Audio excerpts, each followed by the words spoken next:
តើអ្នកដឹងទេថាកង់យន្តហោះមួយអាចទ្រាំទ្រទម្ងន់រាប់សិបតោន ប៉ុន្តែវាផលិតពីអ្វីហើយមានប្រភពមកពីណា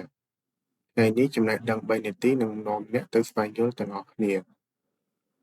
មនុស្សជាច្រើនគិតថាកង់យន្តហោះគ្រាន់តែជាកង់ធំជាងកង់រថយន្តតែប៉ុណ្ណោះ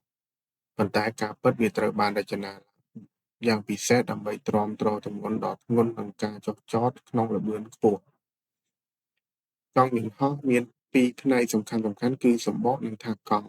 សម្បកកង់ត្រូវបានផលិតពីការរលាយបញ្ចូលគ្នារវាងកៅស៊ូធម្មជាតិនិងកៅស៊ូសំយោគនៅខាងក្នុងមានស្រទាប់សរសៃពិសេសជាច្រើនជាន់ដូចជានីឡុងឬអារ៉ាមីកដែលជួយបង្កើនភាពរឹងមាំនិងធន់ទ្រាំនឹងសម្ពាធខ្ពស់ចំណែកឯថាសកង់វិញភាគច្រើនត្រូវបានផលិតពីលោហៈអាឡុយមីញ៉ូម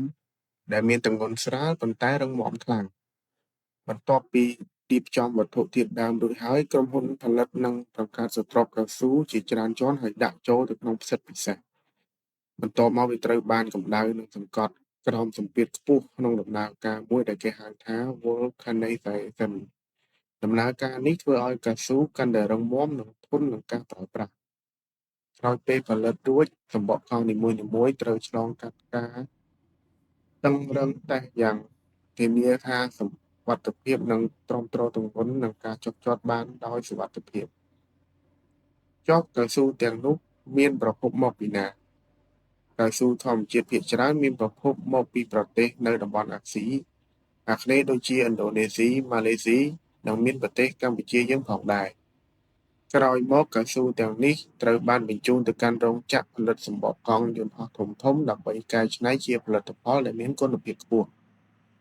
អ្វីដែលគួរឲ្យភ្ញាក់ផ្អើលនោះគឺសំបកកង់យន្តហោះមួយអាចប្រើបានច្រើនដងហើយនៅពេលវាអស់សំណឹកក្រុមហ៊ុនអាចប្តូរស្រទាប់កៅស៊ូថ្មីវិញបានដោយមិនចាំបាច់បោះបង់ចោលកង់ចាស់ទាំងមូលនោះទេ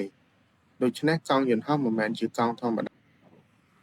វាជាបច្ចេកវិទ្យាមួយដែលត្រូវបានរចនាឡើងយ៉ាងលម្អិតដើម្បីធានាសុវត្ថិភាពសម្រាប់អ្នកដំណើររាប់លាននាក់ជុំវិញពិភពលោកសូមអរគុណចំពោះការទស្សនាវីដេអូនេះបើសិនបានអ្នកយល់ថាវាមានប្រយោជន៍សូមជួយ Like Share និង Subscribe ដើម្បីគាំទ្រចំណេះដឹង3នាទីជួបគ្នានៅវីដេអូបន្ទាប់សូមអរគុណ